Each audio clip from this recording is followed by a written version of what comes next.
Hey everybody, it's Janelle. I hope you're doing well. I'm so excited to be back on, and I wanted to address a couple of questions that have come through.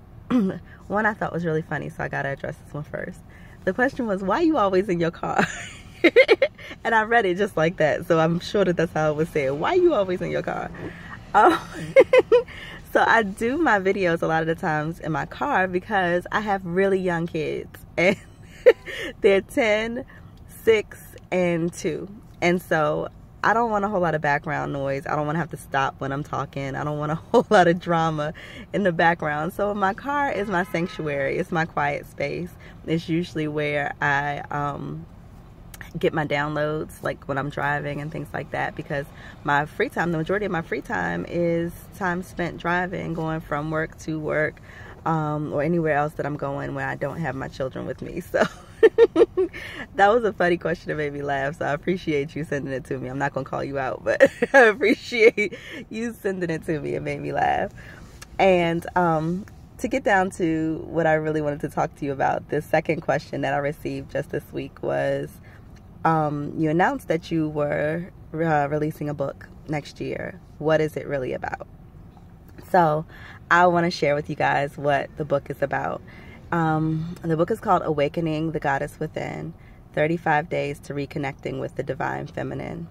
The book came to me actually several years ago, and I wasn't quite ready to write it. I had outlined the chapters and the structure of the book and how it would be laid out. I want to say it was probably around 2012 that the idea for the book came to me. But I wasn't in an energetic space to really complete it. And so my process has been very gradual in completing it, and I took my time, and then there was like this energetic push this year, like, whoa, we need to get this done. So I know that there's an influx of beautiful things that are on the horizon, but there's also some things energetically that need to be shifted, and the Divine Feminine is the energy that will be able to make those shifts for our planet.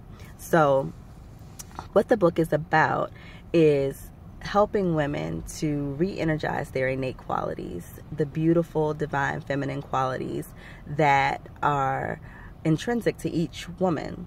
There is a goddess that resides in each one of us, and we never really learn that unless you have a parent that's like really into metaphysics, or a parent that's a really conscious parent. Nobody teaches you that you're a goddess. Like, I don't know any women that were taught from the time that they were little that they were a goddess without having parents that were aware in that sort of a conscious and spiritual way. I didn't grow up that way. I grew up definitely with parents that were supportive of me, and that encouraged my good qualities, but they also discouraged some of my good qualities just because of what they thought would be best for me. So the book dives in to how our social conditioning impacts our ability to succeed, and how we end up muting our innately feminine energy in order to live in a masculine-based society and thrive in a masculine-based society. The book provides 35 activities and affirmations that will assist you with not necessarily eliminating, but reducing the amount of impact that programming has on you. A lot of that work has to be done yourself, but this is a beautiful starting point because it gives you categories in which you need to make some shifts and activities in order to assist with making those shifts. The book, I think, is just hugely powerful, and I'm not saying that just because I wrote it. I honestly think that it was given to me by a divine being to write.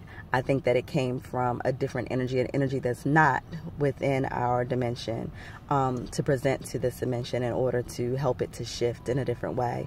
So I'm really excited to bring that energy, and I'm really excited to learn with you all as we do some things together, because I've got some things that I want to explore with some of the readers once the book is released, and I think that's going to be so exciting. So look forward to like presenting some webinars and some activities to do online, having some discussion groups and some really cool ways of doing some rituals together in order to expand the energy of the divine feminine on our planet, because I just think it's such a necessity. I know some people, a lot of the people that talk to me and follow me are fairly new to spirituality and spiritual practices. And so let me just define the divine feminine a bit. So through meditation and I guess a little research, but mostly through downloads, like information that comes to me during my meditations or during my drives or during my quiet moments, which I think are all meditations. I've been informed or been given the understanding that the divine feminine energy is the energy that makes life worth living. It's the energy of compassion and love and kindness and peace and nurturance and joy and connectivity to one another, interconnectivity. It's where our health comes from. It's where our beauty comes from. It's where our sexuality comes from. It's all the things that make life worth living. It's all the things that, if you're familiar with deities, it's the principles of Lakshmi or the principles of Oshun that are all qualities, or from the Norse pantheon, the principles of Balder, like that beauty, that love, that like almost like, I guess, ethereal, angelic, like all is oneness. That's the divine feminine. And that energy, and especially in Western society, is not the foremost energy. And so because of that, I believe that because Western society on our planet is the dominant society, it's what people look to as an example, even though to me, some of the Eastern societies are more of what we should look to as to how we should build societies and cultures, because of how they're so more interested in community rather than the individual. But our world has leaned toward individualistic tendencies. And in so doing, I think that our planet, well, I know that our planet and humanity have suffered as a result. And there's a lot more illness. There's a lot more reliance on other people rather than reliance on your own intuition or your own thoughts and your own awareness. There's a huge reliance on the opinion of others and critique and, all that kind of stuff. People feel like they need to critique one another, and people feel like they need somebody else's opinion or validation in order to be successful or be comfortable. I also feel like the absence of the divine feminine has brought about this competition wherein people have to compete against one another to prove their adequacy or to prove their competence or their value, essentially. And the divine feminine energy, it helps everyone to feel valued. It helps everyone to feel appreciated, because each individual is seen for their individual abilities and their individual strengths, and they're celebrated for those.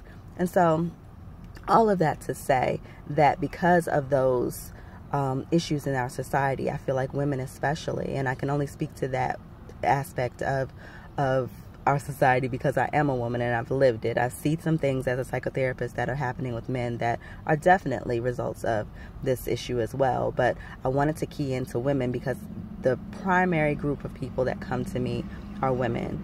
And as a therapist, I don't think that those women had mental health issues. I'm really clear that they didn't have mental health issues.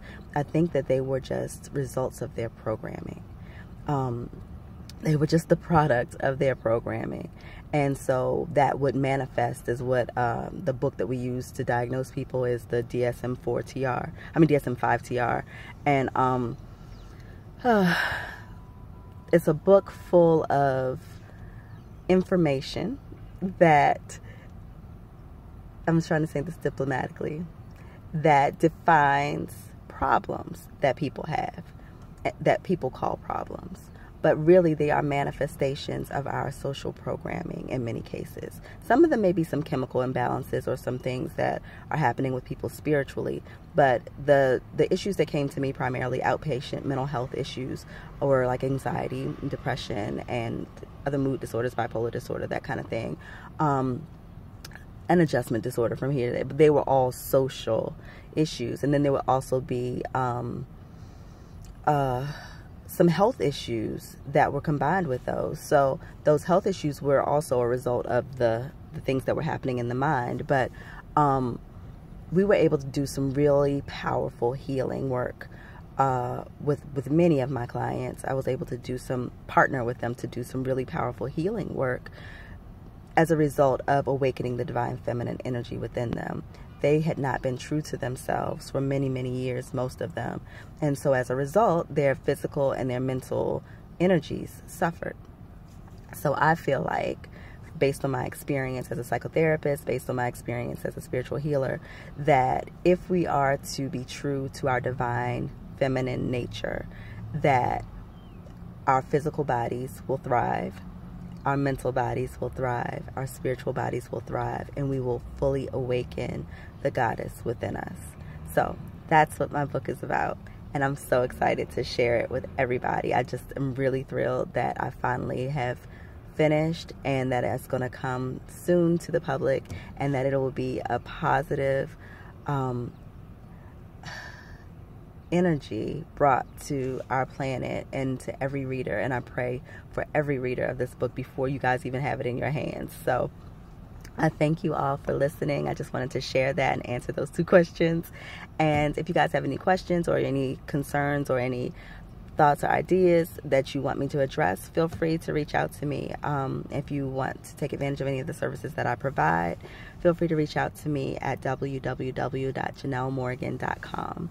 Thank you so much. Peace, y'all. Twinkle and beam.